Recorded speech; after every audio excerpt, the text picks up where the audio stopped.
Everything shared here is for educational purposes and personal reflection only, not medical advice. Always work with your own healthcare provider for individual care.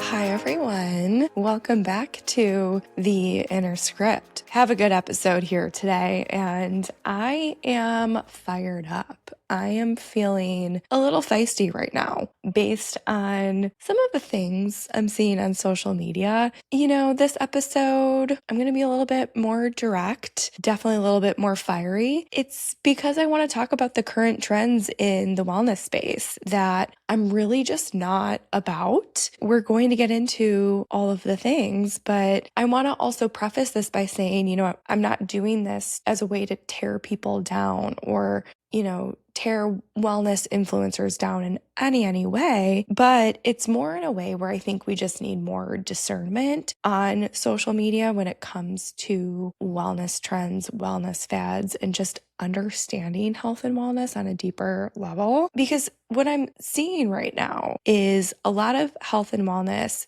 advice is being shared without context, without nuance, and really without an understanding of how complex the body is. And the result is that I think more people are more confused than ever. And they're also in this mindset that they need to do more, try harder, be more disciplined, do more protocols, and they're just still feeling off. And I want to ground this into something personal for a second because I've been on both sides of this. There was a period in my life where I was doing everything quote unquote right when I was going through a lot of my health issues. And I was eating clean, working out regularly and consistently, taking tons and tons of supplements. And I had the discipline, I had the knowledge, but I still felt completely off. My sleep was off, my hormones were out of whack. My skin was flaring. I was exhausted, but also wired. I felt so disconnected from myself. And I kept thinking, what am I missing? And the truth was, I really wasn't missing anything. I was doing too much. I was, again, completely disconnected from my body and my own needs and in my own even awareness, self-awareness of what would work for me in this moment.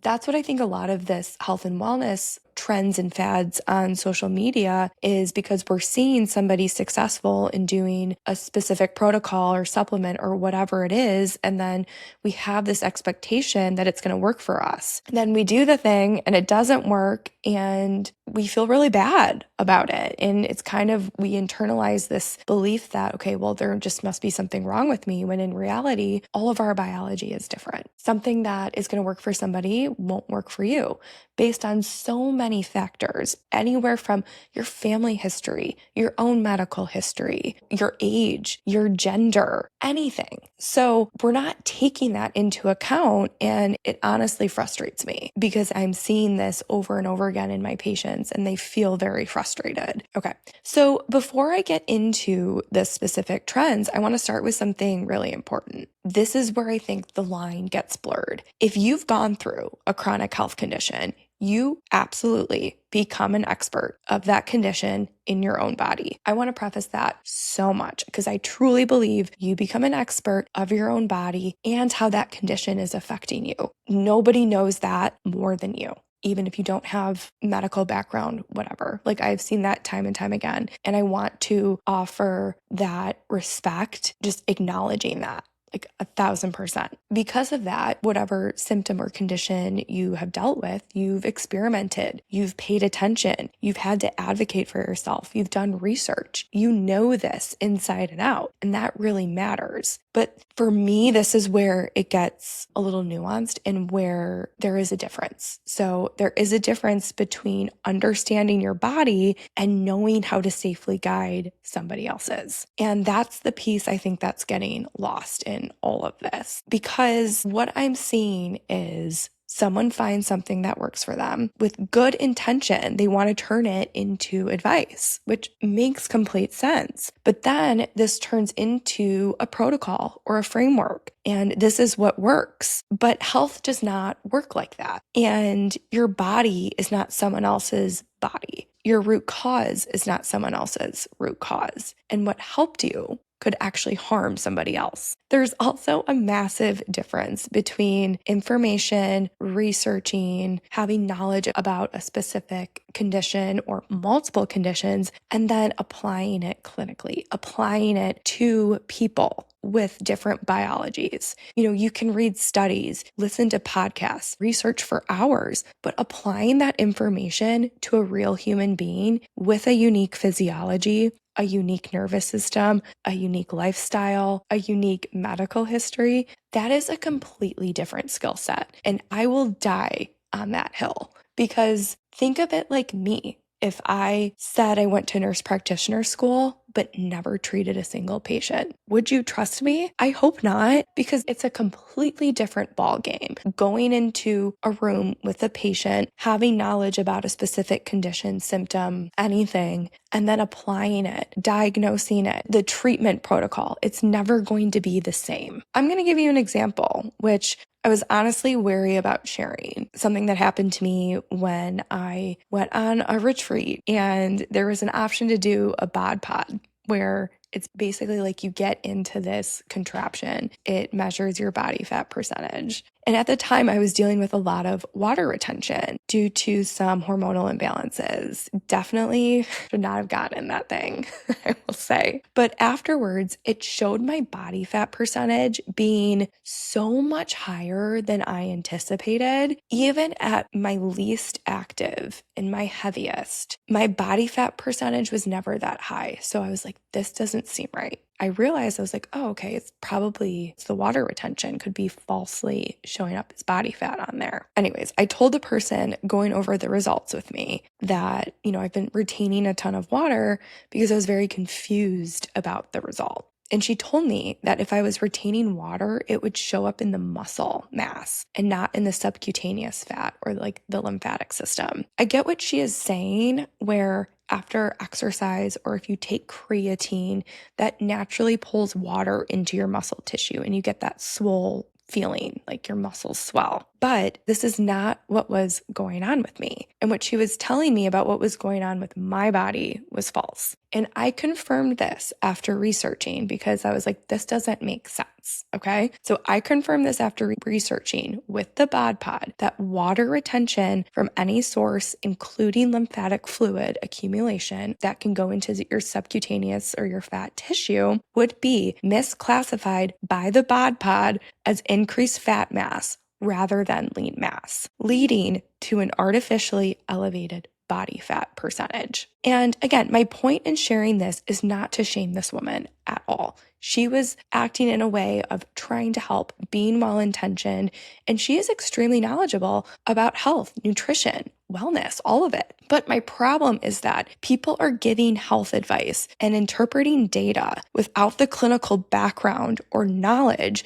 and this can be dangerous. Because of the high reading, she was telling me I needed to get more steps in on a daily basis. And what she didn't realize is I walked to and from work. I was walking 10,000 steps a day at least. And then she was trying to tell me that I needed to increase my protein consumption. In that moment, the last thing I needed to hear was that I should be doing more. Telling me to increase my protein intake without asking about my digestion first is a big no-no. Basically, let's take away some things. We need better discernment when going over health information and data.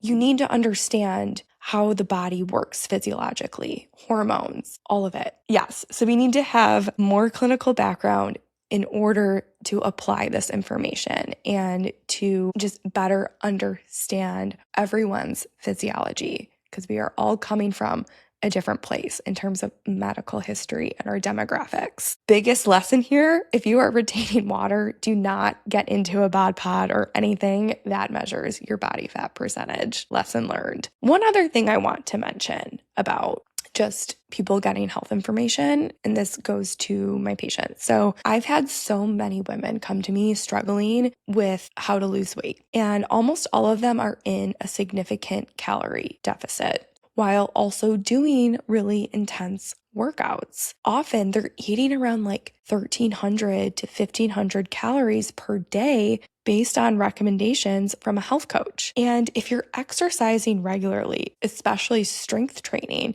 this is just simply not enough food. It's not enough calories. I want to emphasize, yes, a calorie deficit is necessary when you want to lose fat, but it has to be appropriate for your activity level or else it can backfire. And I want to be clear, there are amazing health coaches out there, but it really concerns me when women are being guided into such aggressive calorie deficits. It's not sustainable. It's going to wreck your metabolism. It'll wreck your hormones at some point, and it will make it impossible to see results and to lose weight. I could honestly do a whole separate episode on under eating, calorie deficits, all of the things. And if you grew up in the early 2000s, we really went through it when it comes to food. And there is a lot of unlearning we need to do when it comes to fueling our bodies and nutrition in general. Now going into the trends. So we're going to start with the high protein trend. I mentioned this a little bit with my own personal experience, but let's start with the high protein trend. So I want to be very clear.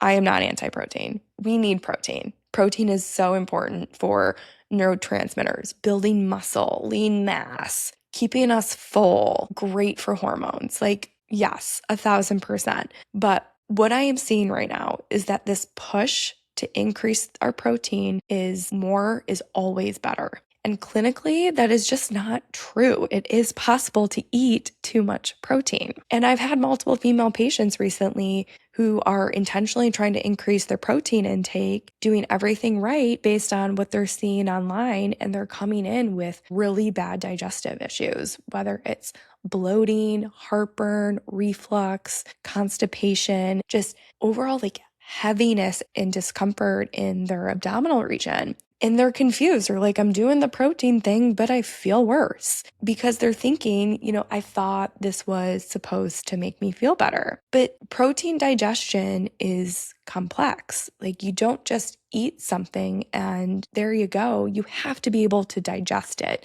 so that you can absorb it. And that is what's getting missed. So when you are increasing your protein consumption, you need adequate stomach acid, proper enzyme function, healthy gut lining, and a regulated nervous system.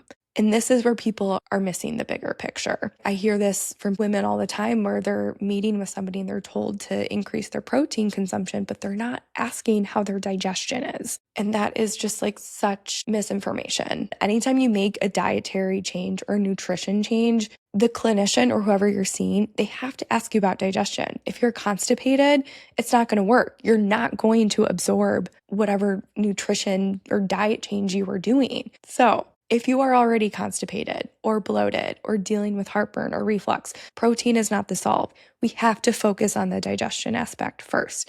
Get you to have daily bowel movements, reduce the bloating, reduce the reflux, or else increasing the protein will make it worse. Let's talk about the nervous system layer. You cannot separate digestion from nervous system. Hello, been there. So if you are in chronic fight or flight, cortisol is haywire, your body is not prioritizing digestion. So blood flow shifts, enzyme production decreases, motility changes. So now you have someone who is eating quickly, stressed, overscheduled, multitasking, and trying to hit 120 grams of protein every day, and their body is overwhelmed. It's not a protein problem. It's a system problem. I can't emphasize this enough. It's not just about what you eat. It's about what your body can actually process. Now, let's talk about detox, because this is probably the trend that concerns me the most. And detox is not something you do for 7 days. Your body is detoxing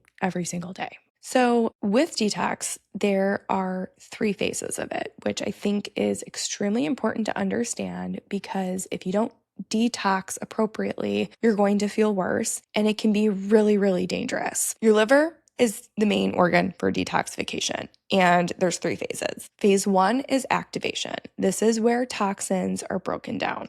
But here's the catch. This phase actually makes toxins more reactive and more harmful temporarily. So if you're doing phase 1 too fast, you're going to get a detox reaction and feel like crap. Phase 2 is conjugation, where this is where those toxins are neutralized, where they are made into less kind of harmful or less unpredictable solvents, and they're made safer and they're made water soluble so you can excrete them. And phase 3 is elimination. This is where toxins are removed through bile, stool, or urine. So this is why this matters. If phase 1 is upregulated, but phase 2 and phase 3 are not supported, you are creating more toxic intermediates without clearing them. So say you're working on the phase 1 detox pathway, you're going to feel worse because it's working way too fast for your liver to keep up with phase 2 to conjugate the intermediates so that you can excrete them. So this is where a lot of people can have detox reactions if they're upregulating phase 1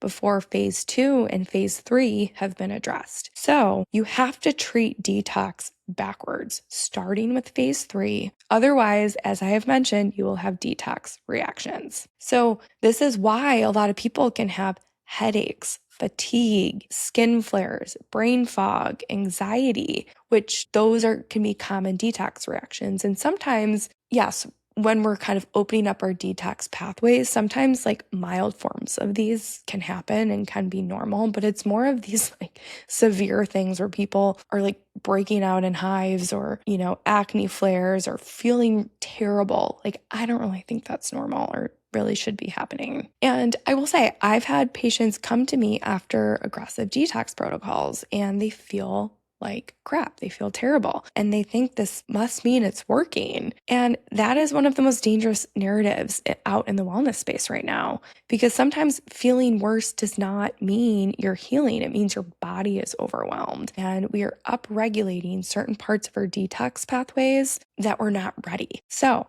detox is not about mobilizing toxins. It's about safely processing and eliminating them.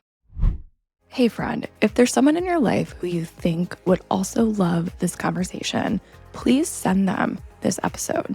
Sharing it with a friend makes you look like the exceptional friend that you are. Oh, and it helps the podcast grow too. Thank you. So this brings me to the liver flush trend, which I can feel myself getting frustrated right now. It's basically where people are drinking like a half a cup of olive oil, lemon juice, thinking that they're passing stones from their biliary system, like their gallbladder. First thing I want to preface is you never want to mobilize gallstones without medical supervision. Second, those aren't even gallstones coming out with this concoction. And this is where misinformation becomes dangerous. And when you are drinking that concoction, what happens is there's a chemical reaction between oil and bile, and it creates these globules almost that look like stones, but it's just the byproduct of the bile emulsifying the fat. This is where it can become dangerous because people think they're removing something pathological when they're not. And again, if someone were to actually have gallstones, this can be extremely risky because if you mobilize gallstones too fast, say you have multiple, any shift of the gallstone in the biliary system can cause an obstruction and cause cholecystitis or a gallbladder attack, which can lead to a surgical emergency. This is not like a one-size-fits-all approach. So yeah, like I can't believe this is out there. So that's all I'm going to say about that. So just be careful. Discernment is everything. Next trend. Let's talk about supplement stacking. Another trend I'm not about, and I've been there myself with the supplement stacking. If you spot it, you got it. Been there. This is when people are taking 10, 15, 20 supplements a day and still not feeling better because supplements do not override chronic stress, poor sleep, nervous system dysregulation, poor digestion, a poor diet, sedentary lifestyle. And sometimes the more someone takes, the harder it is to understand what's happening. And, we talk about people taking multiple medications, polypharmacy. In my mind, I'm like, what's the difference between taking multiple supplements? We're not addressing the underlying issue by taking the supplements. We have to address our foundations of what I call are the 6 pillars: diet, digestion, movement, sleep, stress management, and detoxification. We have to build our foundation, and then maybe we can add some supplements in to address some of the chronic symptoms we're dealing with. One other thing I want to mention with specific supplements is the probiotic fad, which, believe me, probiotics can be absolutely amazing, but I think they get over recommended for digestion issues without managing the true upstream driver of digestion issues. Again, it can be way more upstream than just the microbiome. We're talking about people need enough stomach acid, digestive enzymes, and bile to break down their food. And a probiotic won't do that. So taking a probiotic can make people feel worse because we're not addressing the upstream issue. This is why I emphasize bile flow and digestive enzymes so much. We have to get these things on board and flowing before taking a probiotic. So sometimes we need to strip things back and kind of go even more back to the basics and not add more, because your body doesn't do well with overwhelm. It just needs clarity and simple. And then there's optimization culture, which I get it. People want to, optimize their health, optimize their labs. I'm all about that. But, we're seeing people doing cold plunges for 5 minutes a day, fasting for 18 hours, high intensity routines 5 days a week. And all of these things have the potential to tax your adrenal glands, which can lead to cortisol dysfunction. So especially if you are already in a stressed state or a depleted state, this is going to make you feel worse. Not everyone can handle cold plunges, HIIT, or fasting. And this is why it's so important to be getting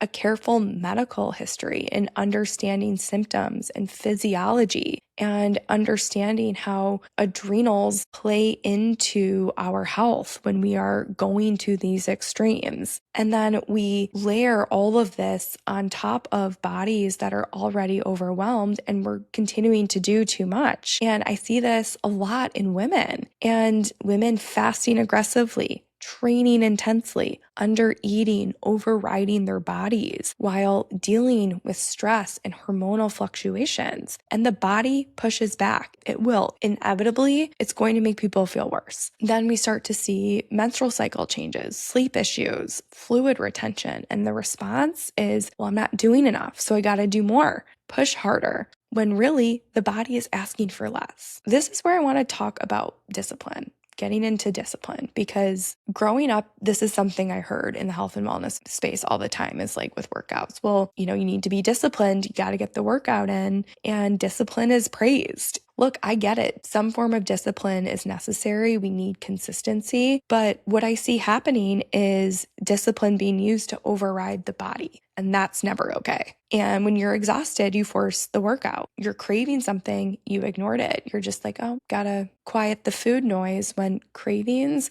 are clues, not problems. Like, it's telling you that you maybe need to eat something in your diet that you're not currently getting. You're depleted, you push through. And we call that discipline, which is sad. And sometimes, I would say most times, that's disconnection, because we are not tuning in with what our body actually needs in that moment, which is probably rest. So your body is always communicating. Cravings are information. Fatigue is information. The question is, are you listening? And I think we need to reframe all of this, where rest is productive. With all of these health and wellness fads, we really need to be doing so much unlearning out there. And I know people are extremely frustrated with the health and wellness space and traditional primary care, Western medicine. Believe me, I get it. I worked in it. I've been a patient in it. And I understand people are looking elsewhere for health information, which, again, like, I completely understand. But we need better discernment and regulation of what is being shared on social media, because I know there's a lot of very well-intentioned people out there trying to share what worked for them, but we need to have more medical knowledge to be able to apply this information to people with different biologies, different physiologies. And that is my biggest takeaway with this, because otherwise it can and will get dangerous. To sum this all up, we are constantly looking outside of ourselves for the next protocol, the next trend, the next solution, instead of asking, what does my body actually need? Healing is never about doing more. It's about doing what is right for your body at the right time. And that really requires presence and stillness. And I know that sounds corny, but it's true. It requires slowing down enough to actually hear yourself, because your body is always giving you information. The question is, are you listening? So, to close this, you are your own healer, but not without discernment. Not everything that's popular is right for you. Not everything that works for someone else will work for your body. That takes awareness, honesty, and self-accountability. And most importantly, the willingness to trust yourself over the noise. That's the work, not trends, not fads, tuning back into yourself, because your body will never lead you into the wrong direction. It will always lead you to the truth and what you actually need. All right, guys, that's all I gotta say about the wellness fads out there. Whoo, I'm feeling feisty. I'm clearly getting frustrated with those fads out there because, I've seen it in myself. I've seen it in my patients where they're kind of getting information that is making them feel worse. And there's just continues to be a lot of unlearning that we have to do. There's a lot of mistrust in the healthcare system right now, which I understand, but I think we all need to be doing better when it comes to sharing information and really understanding that our biologies are all different and protocols